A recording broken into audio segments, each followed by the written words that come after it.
ಜಗತ್ತಿನಲ್ಲಿ ನೋಡುವಾಗ ಕ್ರೌರ್ಯ ತಾನೇ ತಾನಾಗಿ ವಿಜೃಂಭಿಸ್ತಾ ಇದೆಯಲ್ಲ, ನೋಡಿದಾಗ ಸಂಕಟ ಆಗೋಲ್ವಾ?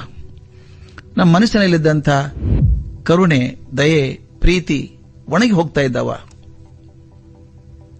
ಹೀಗೆ ನೆನೆಸ್ಕೊಂಡಾಗ ಸಂತ ಏಕನಾಥರ ನೆನಪಾಯ್ತು.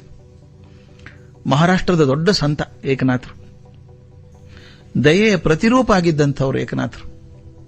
ಪ್ರೀತಿ ಜ್ಞಾನಗಳ ಸಂಗಮ ಅವರು. ಒಂದು ದಿವಸ ಸ್ನಾನಕ್ಕೆ ಹೋಗಿದ್ದಾರೆ. ಬೆಳಗ್ಗೆ ನದಿಗೆ ಹೋಗಿ ಸ್ನಾನಕ್ಕೆ ಒಳಗಡೆ ಹೋಗಿದ್ದಾರೆ. ಸ್ವಲ್ಪ ನೀರಲ್ಲಿ. ನದಿ ಪಕ್ಕದಲ್ಲಿ ಒಂದು ದೊಡ್ಡ ಮರದ ಒಂದು ಕೊಂಬೆ ಹೀಗೆ ನೀರಲ್ಲಿ ಚಾಚಿಕೊಂಡಿದೆ.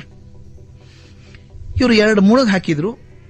3ನೇ ಮುಳುಗು ಹಾಕೋ ಹೊತ್ತಿಗೆ ಟಪ್ ಅಂತೇನೋ ಬಿದ್ದಂಗಾಯ್ತು ಮುಂದೆ. ಏನು ಅಂತ ನೋಡ್ತಾರೆ, ಆ ಕೊಂಬೆ ಮೇಲಿರುವಂತ ಒಂದು ಚೇಳು ಟಪ್ ಅಂತ ನೀರಲ್ಲಿ ಬಿತ್ತು.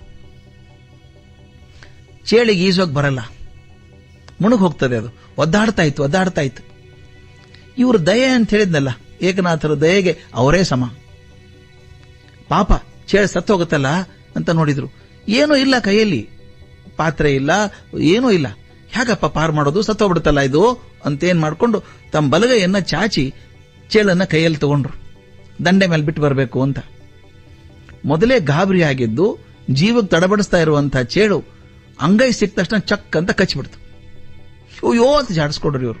ಮತ್ತೆ ನೀರಲ್ಲಿ ಬಿತ್ತು, ಮತ್ತೆ ಮುಣಗ್ತಾ ಇತ್ತು. ಅಯ್ಯೋ ಪಾಪ ಮತ್ತೆ ಮುಣಗ್ತದಲ್ಲ ಇದು ಅಂತ ಮತ್ತೆ ಕೈ ಹಾಕಿದ್ರು. ಮತ್ತೆ ಎತ್ಕೊಂಡು ಮತ್ತೆ ಕಚ್ಚುತ್ತದು. ಅದು ಕಚ್ಚತದೆ, ಇವ್ರು ಬಿಡ್ತಾನೆ ಇಲ್ಲ. ಕೊನೆಗೆ ಏನಾದ್ರೂ ಆಗ್ಲಿ ಅಂತ ಗಟ್ಟಿ ಕೈ ಹಿಡ್ಕೊಂಡು ಅದನ್ನು ಕೈ ಮೇಲೆ ತಗೊಂಡ್ರು. ಅದು ಕಚ್ಚತಾನೇ ಇತ್ತು 3-4 ಸಲ. ಹಾಗೆ ದಂಡೆಗೆ ಬಂದು ನೆಲದ ಮೇಲೆ ಬಿಟ್ಟರು, ಅದು ಹೋಯ್ತು.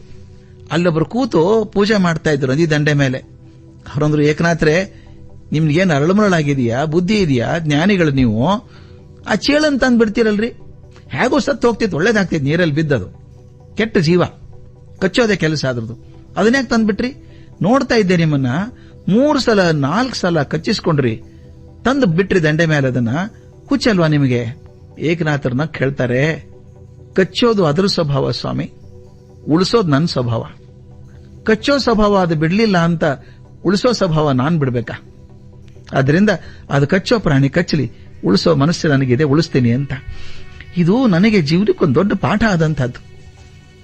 ಜಗತ್ತಲ್ಲಿ ನಾವಂತೀವಿ ಅವ್ರು ಹಾಗಿದ್ದಾರೆ, ಇವ್ರು ಹೀಗಿದ್ದಾರೆ, ಅವರು ಕ್ರೂರಿಗಳಿದ್ದಾರೆ ಅಂತ. ಅವ್ರು ಏನೇ ಆಗಿರ್ಲಪ್ಪ, ನಿಮ್ಮ ಮನಸ್ಸಿನ ಕರುಣೆ ಯಾಕೆ ಒಣಗಿಸ್ಕೋತೀರಿ? ನಿಮ್ಮ ಮನಸ್ಸಿರುತ್ತ ದಯೆಯನ್ನು ಯಾಕೆ ಒಣಗಿಸ್ಕೋತೀರಿ? ಎಲ್ಲಿ ದಯೆ, ಎಲ್ಲಿ ಕರುಣೆ, ಎಲ್ಲಿ ಪ್ರೀತಿ, ಅನುಕಂಪ ಇಲ್ವೋ ಅಲ್ಲಿ ಏನೂ ಬೆಳೆಯೋದು ಸಾಧ್ಯ ಇಲ್ಲ.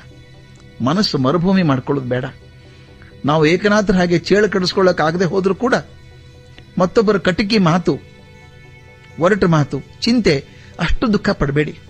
ಒರಟು ಮಾತಾಡೋದು ಅವ್ರ ಸ್ವಭಾವ, ನಗೋದು ನಮ್ಮ ಸ್ವಭಾವ.